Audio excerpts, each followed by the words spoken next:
Of all the demons that I have read about, and all of them, only one I have ever thought I would fear on a battlefield, and only one I would never want to see. Not a mighty bloodthirster, whose titanic form would be hitting you like a freight train. Seeing it, you would know you were dead. For the one that I am most afraid of, the one that I fear the most, is Azul, the SKULLTAKER. For he is not like any other demon. For when he was first formed, he took his sword and beheaded the first creature he met, another bloodletter.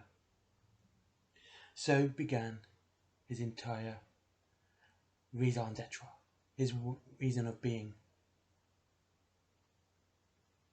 to decapitate and spread terror through not just the warp, but the material universe as well. When he had finally reached his 888th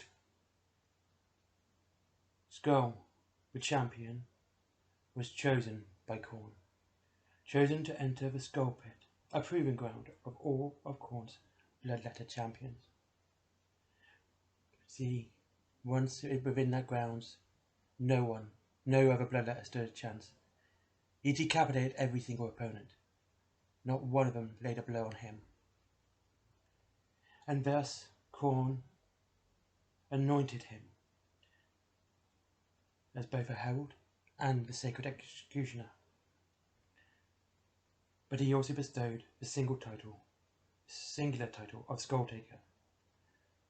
Azul's body swelled, warp energies filled his body, and he grew, and his mighty sword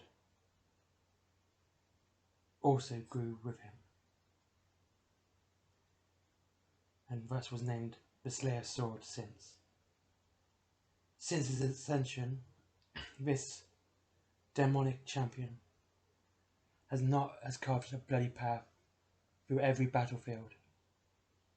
He stood alongside the demon Primarch Angon upon Armageddon, cutting down the mighty brother captains of the Grey Knights. He slew Orc Grimsnack Urk in a battle that lasted a day and a night. Wading through the blood of orcs and mutilated corpses. A 80 of Eldari exarches fell to his blade upon Haran Shemesh.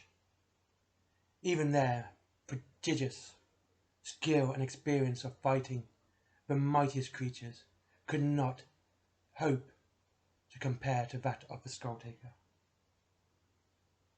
Every race within the galaxy has legends of this demon and his exploits of blood and violence. When Azul goes to war, he is at the head of the cohort of blood, an assembly of the greatest bloodletters, selected from the highest ranks of Khorne's legions. His presence on the battlefield drives every other bloodletter, fleshhound and juggernaut to even greater heights of rage and frenzy and barbarism, as all bloodletters regard him as the pinnacle of their kind. Wherever he was battling against the armies of real space, the legions of Khorne's rivals, or even against fellow warriors of the Blood God, Azul will always seek out their greatest champion. Upon sighting whose target is the quarry of the battlefield, he will strike down all between them, and his quarry contemptuously hacking his way through the press of melee, so that he may confront his chosen victim